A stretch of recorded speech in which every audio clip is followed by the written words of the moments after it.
Today, I'm going to talk to you about the 3 biggest reasons why relationships fail. Don't miss this one because it's an incredible lesson into why relationships fail and what you can do to make sure that your relationships do not fail. Hey there, everyone, and welcome to another awesome edition of my podcast. Now, I talk a lot to business people on this podcast because that's really who this is made for, is entrepreneurs. But one of the most important things that entrepreneurs deal with, and for anyone out there listening to this, even if you're not an entrepreneur, your relationships are some of the most important things you either have in your life now, or your future relationship is going to be one of the most important things you will ever have. So listen to this podcast carefully because it's one of the most important lessons that I can go over with you. And that is this: the top 3 reasons why relationships fail. These are the top 3 reasons why marriages fail, the top 3 reasons why all kinds of relationships fail. And if you listen to this carefully and you apply these things in your life, I promise you're going to see a massive difference in your relationship. So, what is the number one reason that relationships fail above and beyond anything else? That is that people go into the relationship expecting to get something. Now, you're going to listen to that and go, well, why else would I go into a relationship? I can tell you right there, if you're going into a relationship because you want to get, you're going to have a horrible relationship.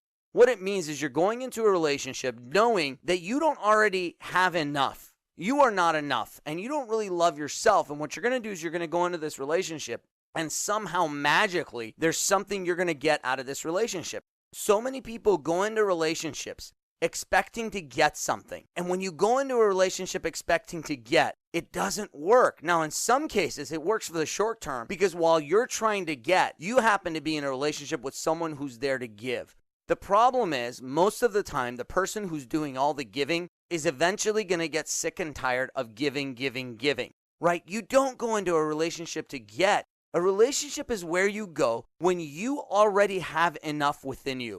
A relationship is where you go when you already love yourself, when you feel like you're already enough, when you feel like you have so much love in your heart for yourself and for the world that you're just dying to go somewhere and to give that love to other people. So if you think somehow inside you're broken, which by the way, let me tell you, that's a bunch of garbage. No one is broken. But if you somehow have this opinion of yourself that you're not enough and you don't love yourself and you're not wealthy enough and you're not pretty enough or handsome enough and you're not good enough, you're not fast enough, you're not tall enough, whatever you're not enough of, and you think you're going to go into a relationship and somehow that person is going to give you something that's going to make that better, let me tell you, you're going into that relationship and it is going to fail.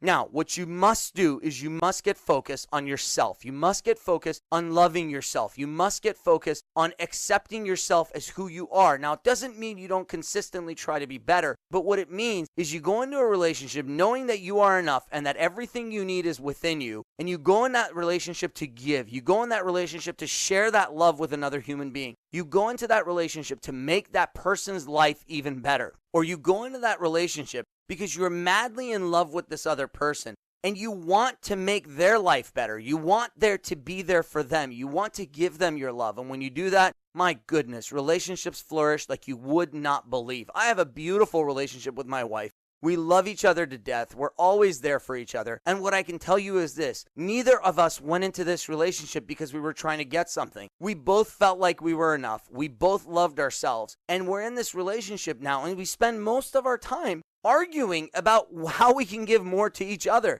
You know, when I get home at the end of the night, often, if we have disagreements, it's about the fact that I'm trying to do things for her and she's trying to do things for me. And that's what we argue about if we argue. Now, we have our arguments like any other couple, but typically, that's the way that we're getting into little arguments, is about the fact that I'm trying to give to her while she's trying to give to me, and we dispute who's going to get to give more, right? And that's what makes for a beautiful relationship. But in order to have that, you must first understand that you're enough. You must first love yourself, and then you go in that relationship to give. So let's move on to the second biggest reasons why relationships fail. And that is, especially for men, but these days it's for men, it's for women, it's for everyone. Second biggest reason why relationships fail is not being present.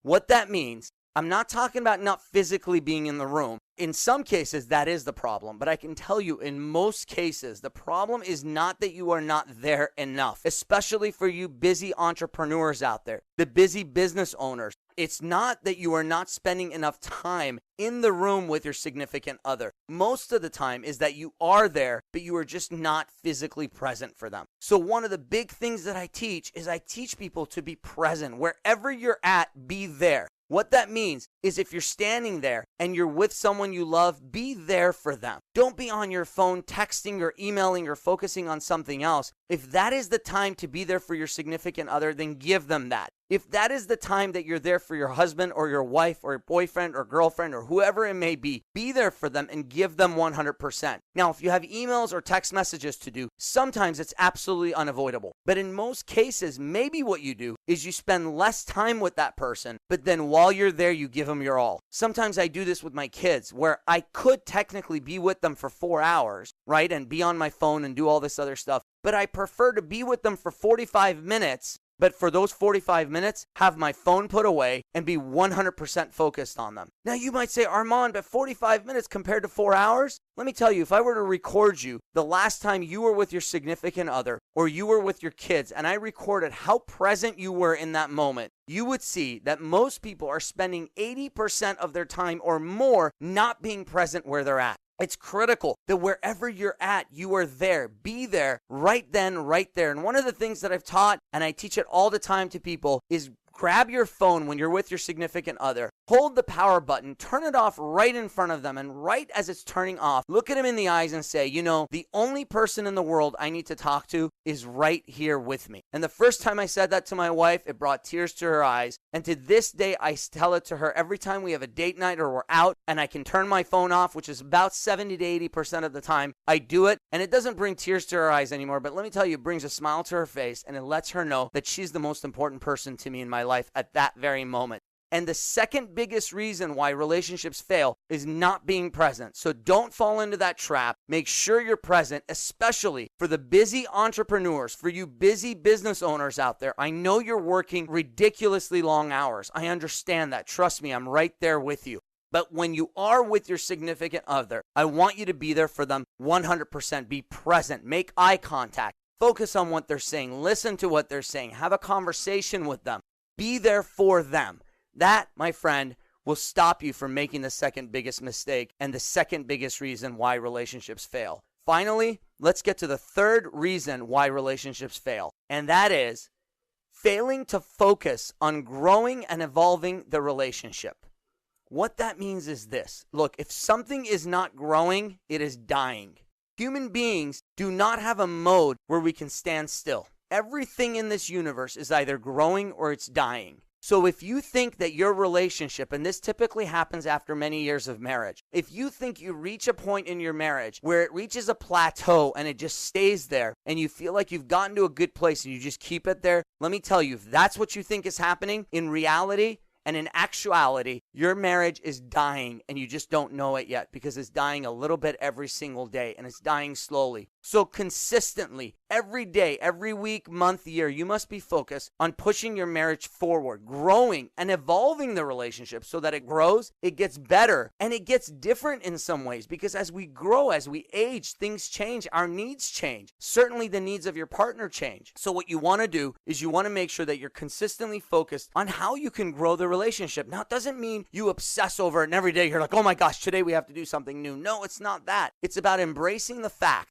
that if you just accept your relationship as it is and you do nothing to grow it and to make it better, and you do nothing to give more of yourself to your spouse, you do nothing to give more to your relationship, be there more for your relationship, what is going to happen is your relationship is slowly going to die. So don't make the mistake of thinking that something that just is beautiful and it plateaus, it's actually going to stay there. That's not the way relationships work. It's got to be something that consistently grows. And in most relationships, this is actually not that hard of a thing to do. If you just communicate with your significant other and focus on communicating with your husband, with your wife, with your boyfriend, with your girlfriend, with whoever this relationship is with, if you communicate with them and you ask them simple little things like, hey, what are some things I could do that would make your life even more amazing? What are some things I could do to be a better husband, to be a better wife? Right? If you just ask those simple questions, and a lot of times they're going to say nothing, you're perfect just as you are. It's amazing because when you don't ask that, they have 1,000 requests for you. But the moment you show someone just how much you care, when you're present for them 100%, and you look in their eyes and you say, hey, by the way, what's something I could do that would make our relationship even better? Or ask a question I asked my wife a couple of years ago. I said, hey, we have a great relationship. We have a great life. What's one thing that could make your life even better? And you know what she said? It was the weirdest thing. And for the guys out there, you're probably going to say, yeah, you agree. Women, you might say, wow, yeah, I would love some of that. She was like, I wish I had more me time.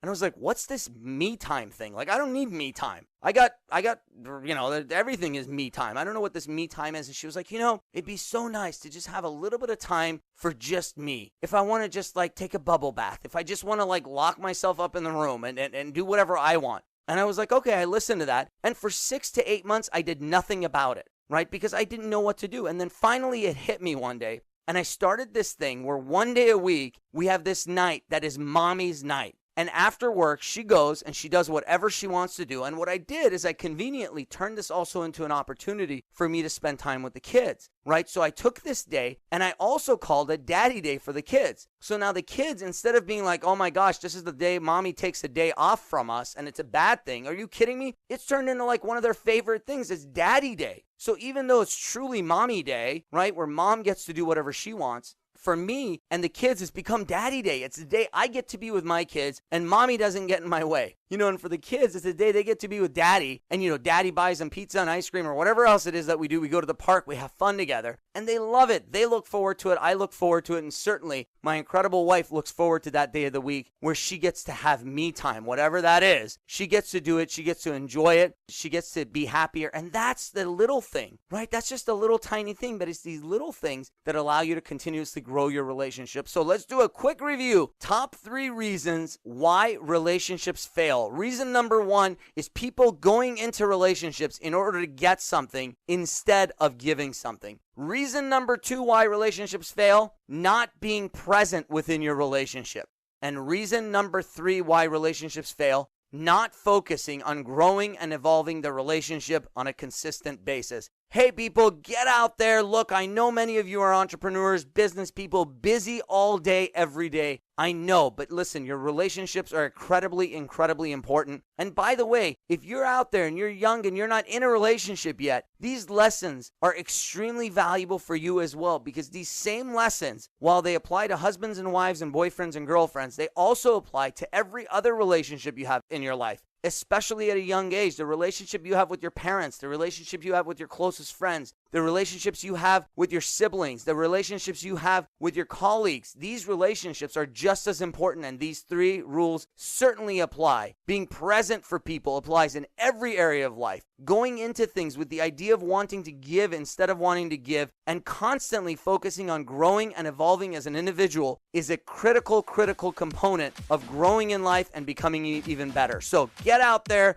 kick some butt with this stuff. I love you guys. By the way, don't forget to subscribe to this podcast. If you're just listening to this thing, click the little subscribe button, subscribe to it. So when I have a new podcast episode come out, it gets beamed directly to your phone. All right. Hey, love you guys. Get out there and always lead with your heart.